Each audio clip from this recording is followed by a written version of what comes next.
Good afternoon and welcome to this week's edition of Halftime Talk. I'm delighted to be joined by Dr. Qiang Liu, the Secretary General of the Global Forum on Energy Security, sitting in Beijing. Welcome, Dr. Qiang. Thank you very much. My pleasure. It has certainly been an incredible year. It seems we say that every year these days, but ultimately we are now sitting near the end of October, nearly the end of 2021, a year that has delivered for China maybe some unexpected challenges that we didn't see at the beginning of the year, at least. We've seen the real estate crisis and also the energy shortage. I'm wondering, Dr. Qiang, if these two challenges, the real estate and the energy, are something that will impact the growth of China this year, and so the demand on oil will be less than what we thought. This year is the second year after the pandemic, and we face a stronger demand from outside and inside China. But I still think we still have enough power generation capacity. We have enough coal inside China. So how this happened?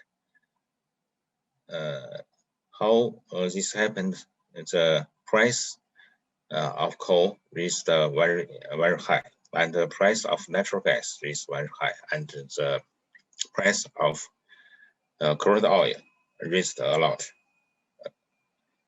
You can think maybe in 2 or 3 aspects. The first is the liquidity. This is the macroeconomic issues. Since the pandemic in last year, US, China, United States, China, and many other economies, they want to save the economy. They want to save the families. So they give much the money insurance to the economy. You see the USA, we know they had a big plan to save the families. They give much money to these families. Yeah, lots of stimulus packages, trillions of dollars. Yeah. And we see even this week in the United States, there is plans for even another one with what they call the Biden infrastructure bill. The European Union had a COVID relief bill of $1 trillion. The big economies spent a lot of money to support their economies and their people, and China the same. Yeah, I studied the oil price history for many years. The biggest element affecting the oil price is the money, is the liquidity. So if we have more US dollar, we will have higher price of higher oil price, and higher oil price we will have a higher natural gas price. This is the first aspect of the situation. The second, maybe it's about China. The question is about China. We limited the capacity, especially the coal production capacity since last year. There's 2 big problems. The first is the environmental protection. We have stricter standards for environmental protection of the coal mines. So this will cut down the production of coal. So less production and less supply from inside China. This is one thing. Another, the anti-corruption. Anti-corruption in some provinces like Inner Mongolia, Shanxi province. The anti-corruption also cut down the production of the coal. So this is the the second thing. The third maybe about the statistics. It's maybe a very special problem of China. You know, in coal mine is maybe a special situation of production. You dig the coal beneath the earth, maybe about 500 meters. So nobody know how many times you dig out. Only the coal mine and the owner of the coal mine know how many times they produced.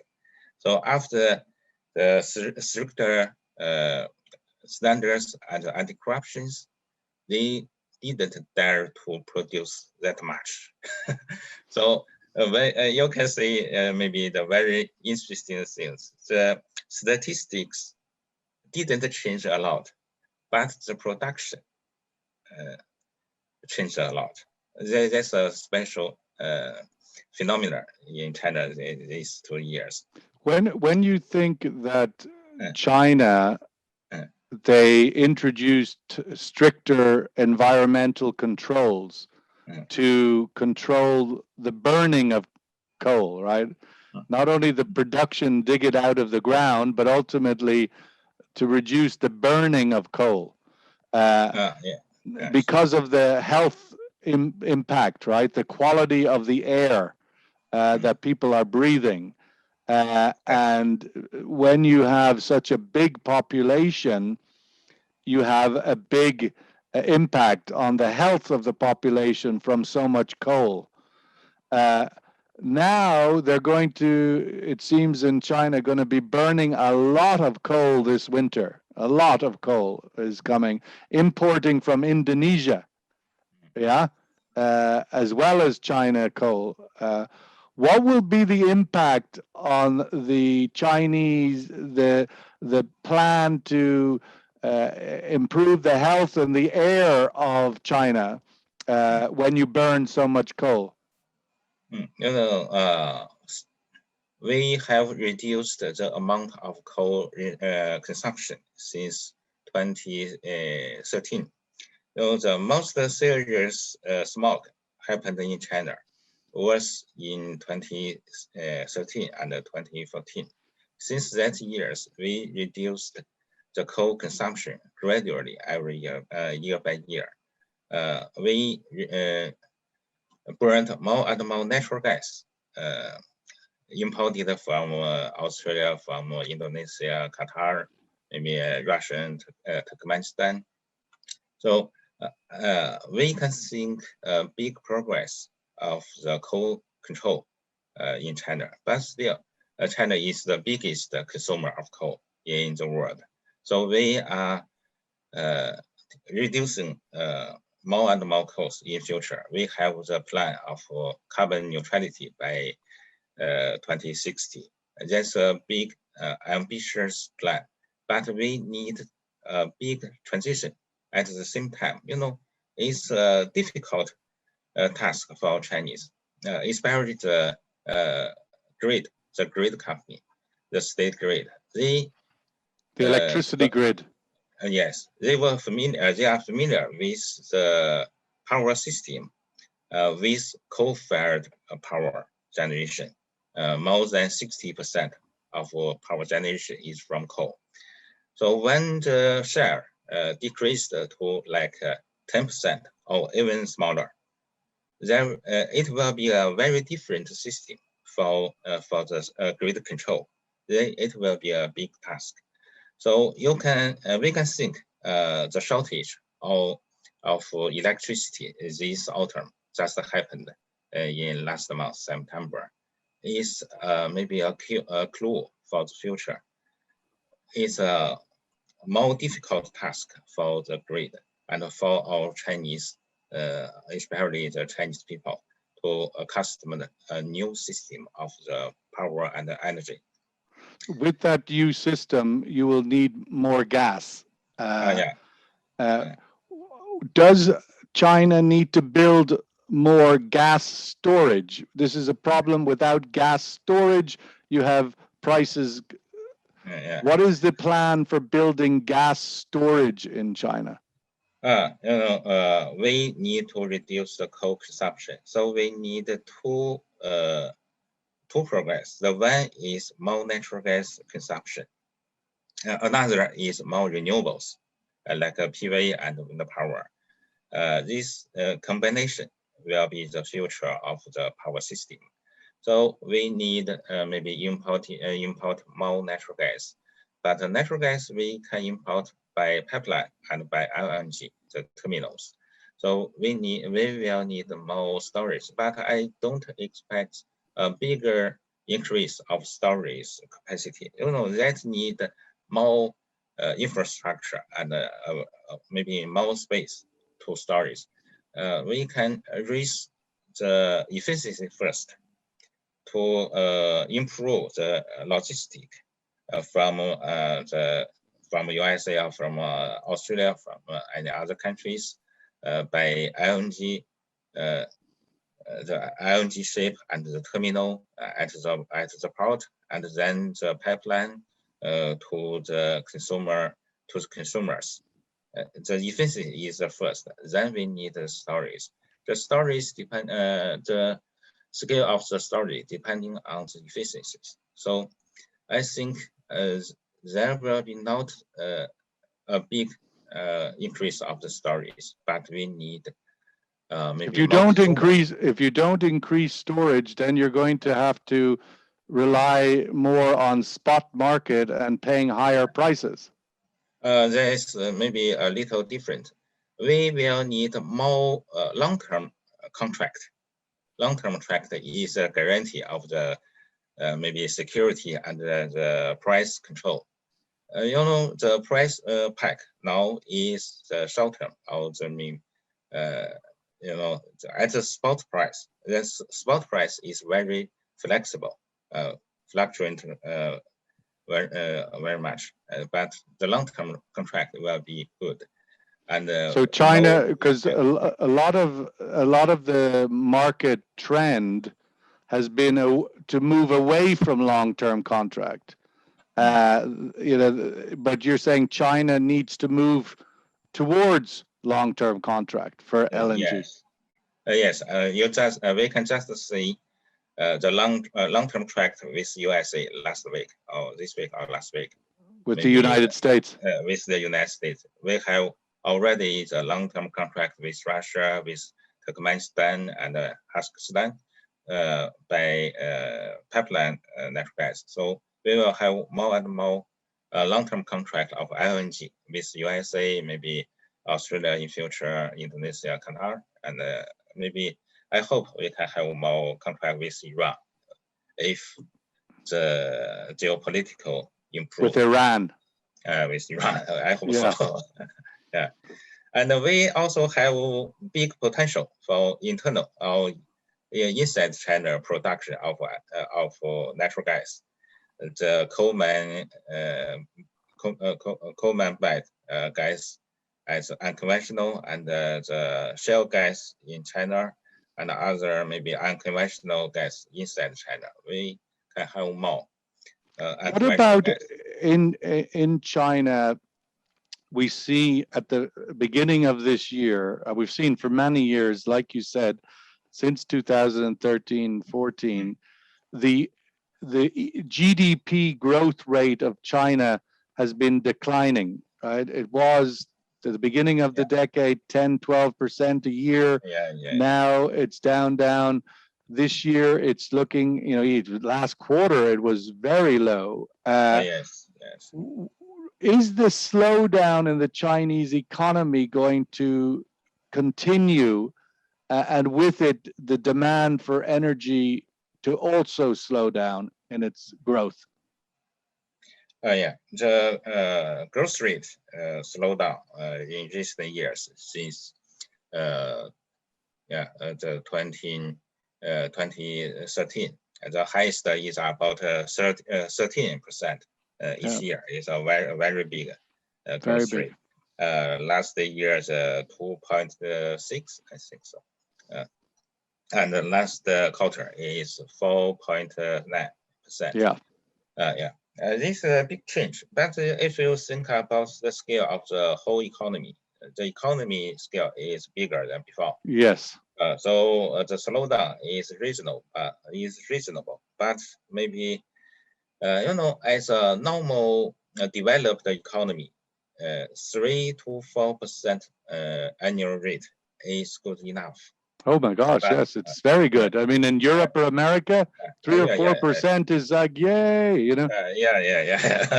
Yeah. But for China, we still have big potential. If you look at the consumption data, like in our long holiday, like our National Day holiday, the 7 days holiday, the younger generation consumed so much in online or commerce. Is Chinese people like to spend money, like to consumption. They like maybe more expensive. They like it.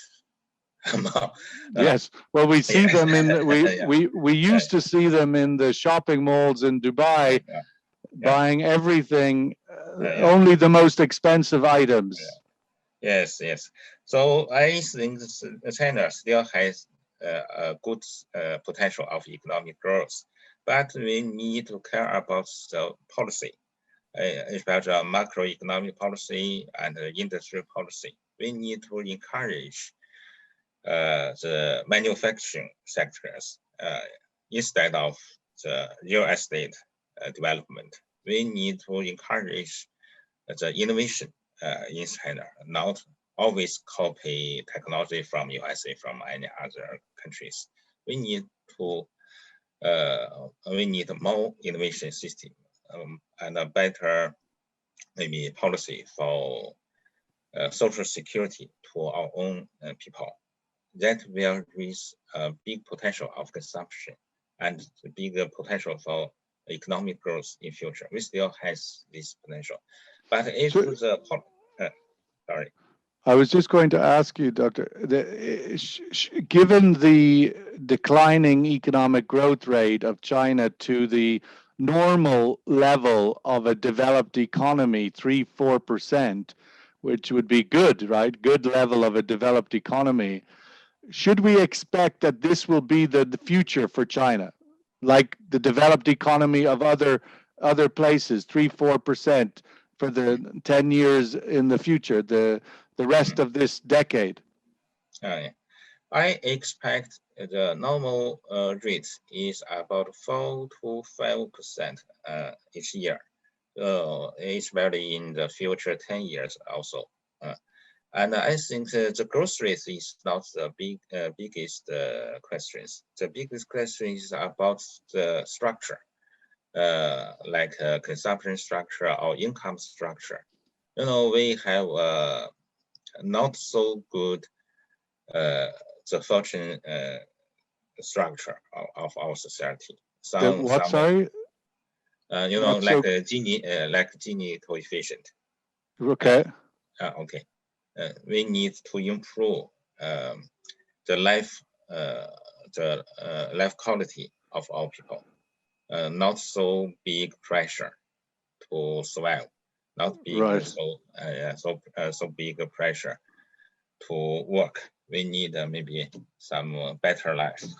Better lifestyle. Yeah, you have a big pressure, but also the one-child policy was a big challenge because now you have an aging population, right? People are getting older, and you don't have so many young people. So this is an imbalance that puts pressure on life. Yes, but I think the pressure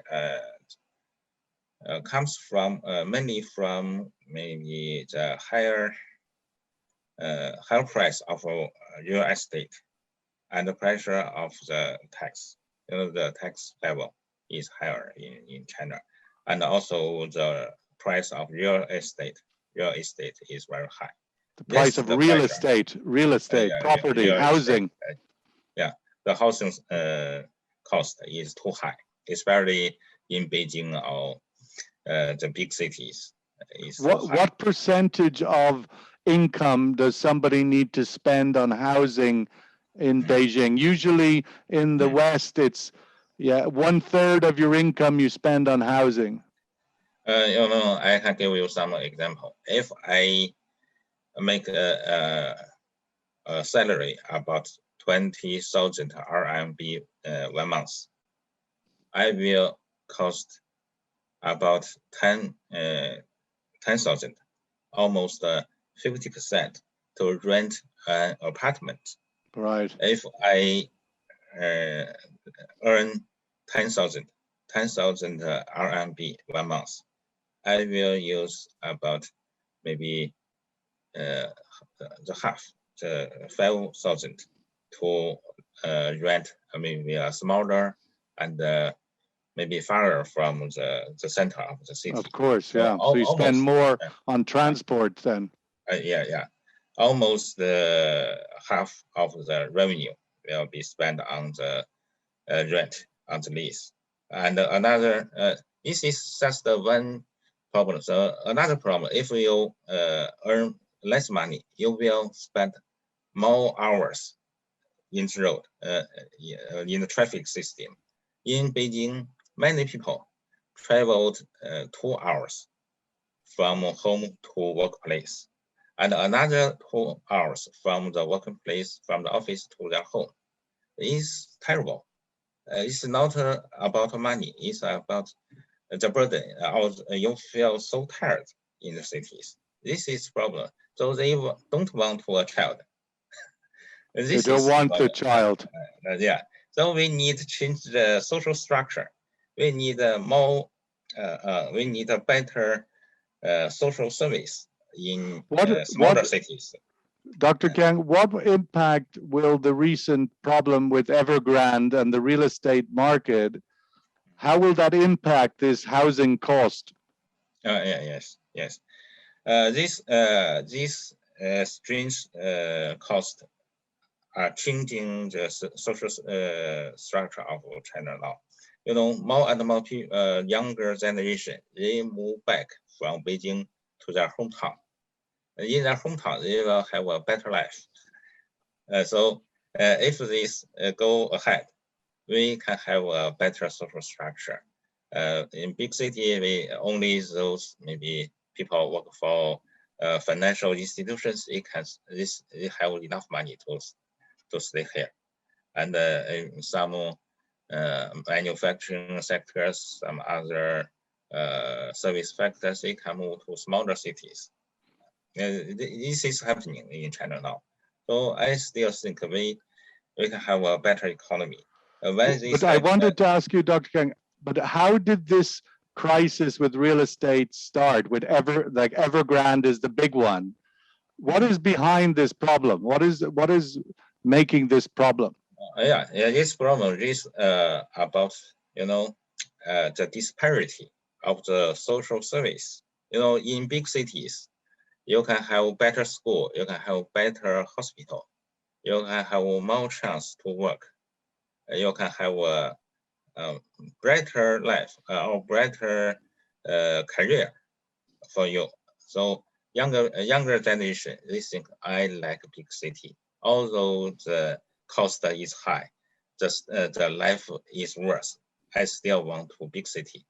This happened in many countries. Yes. But when it's too high, they cannot. But now after COVID, in many countries, people are thinking, well, maybe I can go have a better quality of life in remote. I can work because of the internet. I can work in a remote location. What is the legacy from COVID in China? Although it was very short, but are people going back to the office, or are they doing anything different? The COVID in China caused a little transition of the employment. We can the e-commerce developed better than before. Yeah. And so the employment also changed from other sectors to e-commerce. But some employment have been reduced. Many people lost their job. They go to their hometown. they leave Beijing. They left Beijing. I feel since last year the population in Beijing is smaller than before, especially in my community. I think our community lost about maybe 20 or 30% of the population. Most of them are younger people. They move back.